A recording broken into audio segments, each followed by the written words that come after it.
नमस्कार। ये खत है एक अभिभावक का सभी अभिभावकों के नाम। प्रिय अभिभावकों, सादर नमस्कार।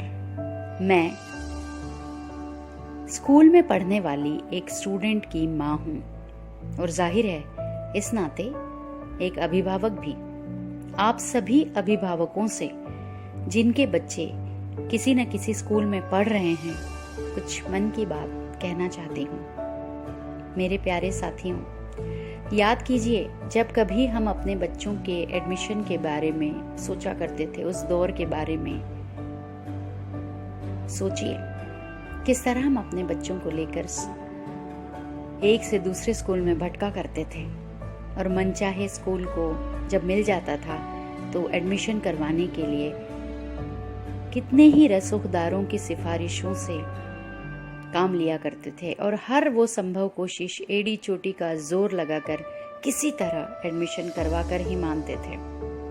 पर आश्चर्य कि एडमिशन के बाद मनुष्य का स्वभाव होता है ना, परिस्थितियां बदलते से ही मनुष्य बदल जाते हैं। तो एडमिशन के बाद उस स्कूल प्रशासन और वहां के शिक्षकों के प्रति हमारा रवैया आश्चर्यजनक रूप से बदल जाता है और पहले जैसा महत्वपूर्ण नहीं रह गया है।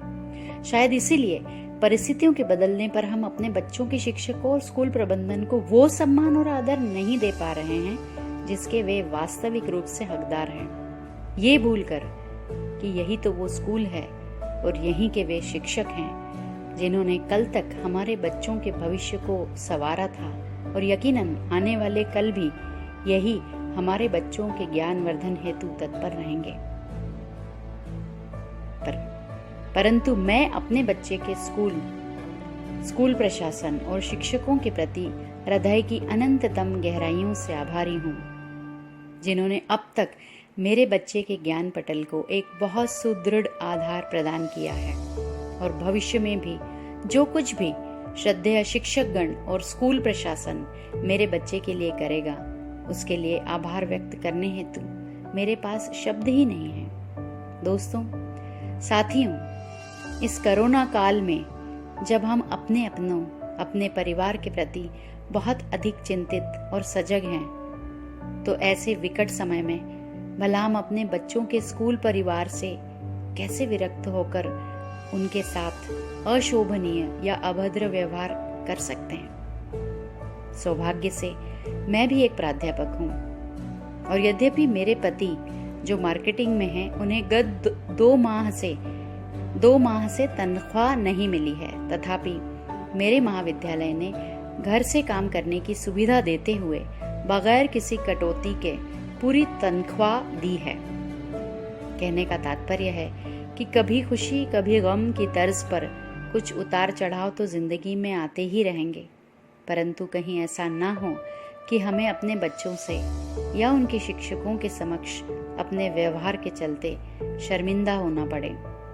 यदि आज हम ही स्कूल के खिलाफ होंगे तो यकीनन कल हम अपने बच्चों को उनके स्कूल या शिक्षकों के प्रति सकारात्मक नहीं रख पाएंगे, जो एक बेहद बड़ी और अपूरणीय क्षति होगी। जहां तक ऑनलाइन क्लासेस का सवाल है तो स्कूल प्रशासन किसी एक का नहीं हो सकता। उनके लिए सभी पालक एक समान और सम्माननीय हैं।